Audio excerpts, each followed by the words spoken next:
Hello friends, तो कैसे हैं आप सब। अगर आपको मेरा वीडियो पसंद आए तो उसे लाइक करें, सब्सक्राइब करें एंड कमेंट में ज़रूर बताएं। आज का हमारा टॉपिक है मसल्स।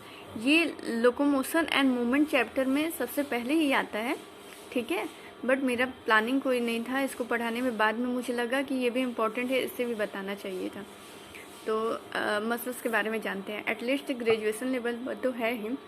मसल्स कंट्रैक्शन के बारे में लॉन्ग क्वेश्चन में पूछ देता है। ओके, चलिए, हर लेवल पे है, जानना तो ज़रूरी है, ठीक है। मसल्स के बारे में पहले बुक से पढ़ते हैं, उसके बाद नोटबुक से शॉर्ट में आपको समझाऊंगी, ठीक है। इंपॉर्टेंट पॉइंट जो है मसल्स के बारे में जानते हैं। You have studied in chapter 8 that the सीलिया and flagella. Chapter 8 तो हमने पढ़ा नहीं है, बट यहाँ जान लीजिए, cilia and flagella are the outgrowth of the cell membrane, ठीक है। सेल मेम्ब्रेन का आउटग्रोथ होता है। फ्लैजिलर मूवमेंट यानी कि फ्लैजिला जिसमें होता है, फ्लैजिला के थ्रू जो मूवमेंट होता है उसको फ्लैजिलर मूवमेंट कहा जाता है। Helps in the swimming of spermatozoa, maintenance of water current in the canal system of sponge and in location of protozoans like Euglena. Spermatozoa, sperm में फ्लैजिला प्रेजेंट होता है, उसके हेल्प से मूव करता है स्पर्म, ठीक है। And canal system of sponge, sponge जो फाइलम पोरीफेरा है उसमें जो स्पॉन्ज होता है उसमें कैनाल सिस्टम उसका स्पेशल कैरेक्टरिस्टिक्स होता है, ठीक है। कैनाल सिस्टम के ही थ्रू यानी कि वाटर का इंकरेंट एंड एक्सकरेंट होता है, उसके थ्रू ही उसका रिप्रोडक्शन, डाइजेशन, एक्सक्रेशन सब होता है। और स्पॉन्ज जो होता है उसमें एक स्पेशल सेल होता है, कोनोसाइट सेल्स होते हैं जिनमें फ्लैजिला पाया जाता है। वो फ्लैजिला वाटर करंट को मेंटेन किया रहता है, ठीक है।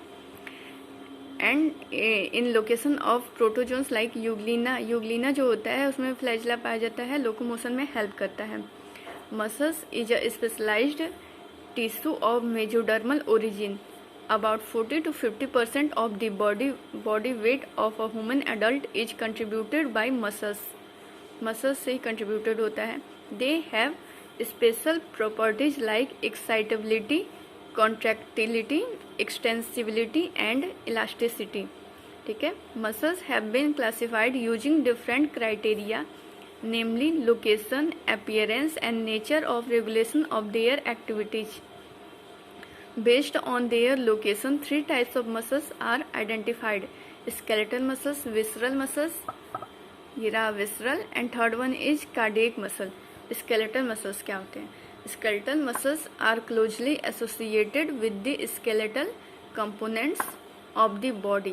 Body के skeletal components के साथ closely associated होते हैं। They have a stripped appearance under the microscope. Microscope से देखने पे stripped यानी कि क्या बोलते हैं, हॉरिजेंटल लाइक अपीयरेंस होते हैं, थ्रेड लाइक अपीयरेंस होते हैं, ठीक है। And hence are called striated muscles, striated muscles as their activities are under the voluntary control. voluntary control यानी कि depend on me, जो हम लोग पे डिपेंड करता है, ठीक है।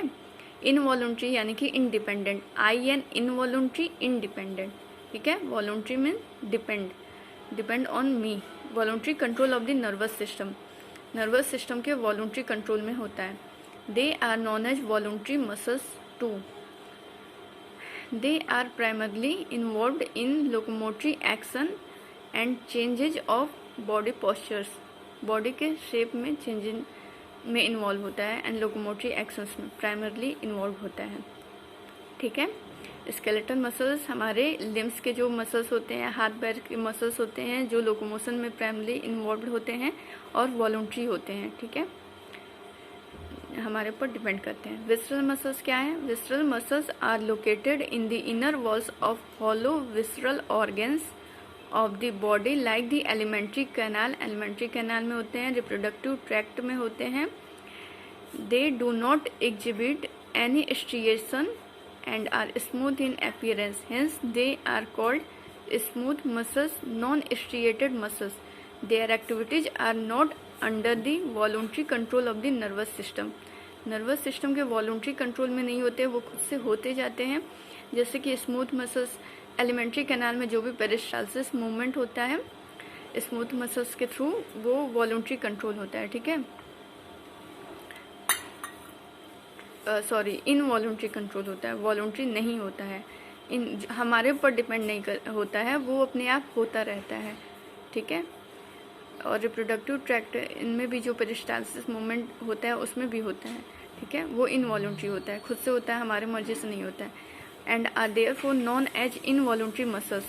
दे assist for example in the transportation of food through the digestive tract and gametes through the genital tract, okay. And third one आता है कार्डियक मसल्स के बारे में। As the name suggest cardiac muscles यानी कि कार्डियक में पाया जाएगा। कार्डियक यानी कि heart. Cardiac muscles are the muscles of heart.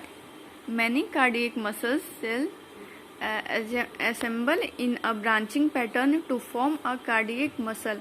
Based on appearance, cardiac muscles are striated. ये भी striated होता है। They are involuntary in nature. Involuntary होता है, independent होता है, ठीक है। ये होता रहता है। As the nervous system does not control their activities directly. Nervous system directly नहीं कंट्रोल करता है।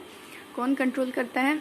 तो हार्ट में एसए नोड जो होता है, साइनो ऑरिकुलर नोड जो होता है, जिसको पेसमेकर भी कहा जाता है, वो कंट्रोल करता है डायरेक्टली, ठीक है। Let us examine a skeletal muscle in detail to understand the structure and mechanism of contraction. Each organised skeletal muscles in our body is made of a number of muscle bundles or fascicles held together by a common collagenous connective tissue layer called fascia. Each muscle bundle contains a number of muscle fiber. ठीक है, जो प्रत्येक skeletal muscles होते हैं हमारे body में, उनमें बहुत सारे मसल बंडल्स होते हैं जिसको फैसिकल्स भी कहा जाता है, और वो कॉमन कोलाजिनियस कनेक्टिव टिश्यू लेयर से हेल्ड होते हैं। फैसिया कहा जाता है। यहाँ डायग्राम में देखिए, ये आपका दिया गया है cross sectional view of muscle showing muscle bundles and muscle fibres, ठीक है। ये आपका फैसिकल्स है, मसल बंडल्स है। ये एक मसल बंडल्स, 1 2 3 ये मसल बंडल्स है, ठीक है। इसके अंदर जो है मसल फाइबर्स, मसल सेल्स लगे हुए हैं। ये जो पिंक कलर वाला है ये मसल फाइबर्स, मसल सेल्स हैं। ये आउटर लेयर को सार्कोलेमा, प्लाज्मा मेम्ब्रेन जो होते हैं इनको सार्कोलेमा कहा जाता है, आउटर लेयर को, ठीक है। और ये ब्लड कैपिलरी, ये वेंस एंड आर्टरी जा रहे हैं रेड एंड ब्लू में। और ये मसल बंडल्स हैं। मसल बंडल्स के अंदर मसल फाइबर्स हैं। मसल बंडल्स को फैसिकल्स भी कहा जाता है, और ये पूरा फैसिया के थ्रू हेल्ड होते हैं, ठीक है।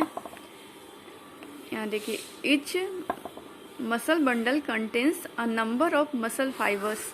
मसल फाइबर्स कंटेन करते हैं, ये मसल फाइबर्स ही हैं, ये पिंक वाला नंबर ऑफ मसल फाइबर्स, ठीक है। Etch muscle fibre is lined by the plasma membrane called the sarcolemma. Sarcolemma से लाइंड होता है। ये जो आउटर होता है इसको सार्कोलेमा कहा जाता है। प्लाज्मा मेम्ब्रेन सार्कोलेमा कहा जाता है। ये जो आउटर है पिंक के आउटर, इंक्लोजिंग दिस सार्कोप्लाज्म, जो सार्कोप्लाज्म को इंक्लोजिंग किया रहता है। जैसे कि प्लाज्मा मेम्ब्रेन साइटोप्लाज्म को इंक्लोज किया रहता है, ऐसे ही सार्कोप्लाज्म को इंक्लोज किया रहता है। Muscle fibre is a syncytium as the sarcoplasm contains many nuclei contain करता है। The endoplasmic reticulum that is sarcoplasmic reticulum of the muscle fibres is the store house of the calcium ions. जो sarcoplasmic reticulum होता है वो calcium ions का store house होता है, ठीक है। A characteristics feature of the muscle fibre is the presence of a large number of parallelly arranged filaments in the sarcoplasm called myofilaments or myofibrils. Myofilaments or myofibrils इसका characteristics features है, ठीक है। Myofilaments आगे देखते हैं उसके बारे में क्या होता है। मायोफिब्रिल्स भी जिसको कहते हैं, मायोफिब्रिल्स जो होता है has alternate dark and light bands on it. ये मायोफिब्रिल्स जो होता है इसमें alternate dark and light bands उस पर लगा रहता है।